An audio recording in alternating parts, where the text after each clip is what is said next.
17ই মে 2026 সাল রবিবার সকাল 6টার সময় যদি আপনারা আবহাওয়া লক্ষ্য করেন সেক্ষেত্রে দেখতে পারবেন সিলেট বিভাগের সিলেট এবং সুনামগঞ্জ, হবিগঞ্জ এই সমস্ত জেলার উপর দিয়ে হালকা থেকে মাঝারি বৃষ্টিপাত হওয়ার সম্ভাবনা রয়েছে।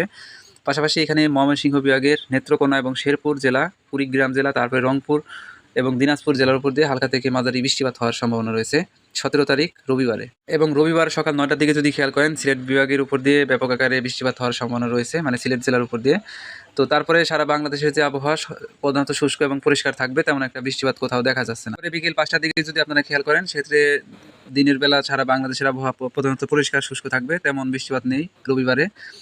রাত 8টার দিকে হঠাৎ করে বৃষ্টিপাত হওয়ার সম্ভাবনা রয়েছে এখানে ব্রাহ্মণবাড়িয়া জেলা, মৌলভীবাজার, সিলেট, তারপরে গাজীপুর, এইখানে আছে আপনার কিশোরগঞ্জ, এই সমস্ত জেলার উপরে হালকা থেকে মাঝারি বৃষ্টিপাত হওয়ার সম্ভাবনা রয়েছে। তবে এটা কিন্তু আবার যে কোনো সময় চেঞ্জ হতে পারে। চেঞ্জ হলে আমি পরবর্তীতে অবশ্যই আপনাদেরকে আপডেট জানাই দিব। তো এই ছিল সর্বশেষ আবহাওয়ার আপডেট। আপনাদের সবাইকে অসংখ্য ধন্যবাদ আজকে সম্পূর্ণ ভিডিও দেখার জন্য, এবং পরবর্তীতে আবহাওয়া চেঞ্জ হলে আমি ইনস্ট্যান্ট ভিডিও মেক করে দেবো, সমস্যা নেই।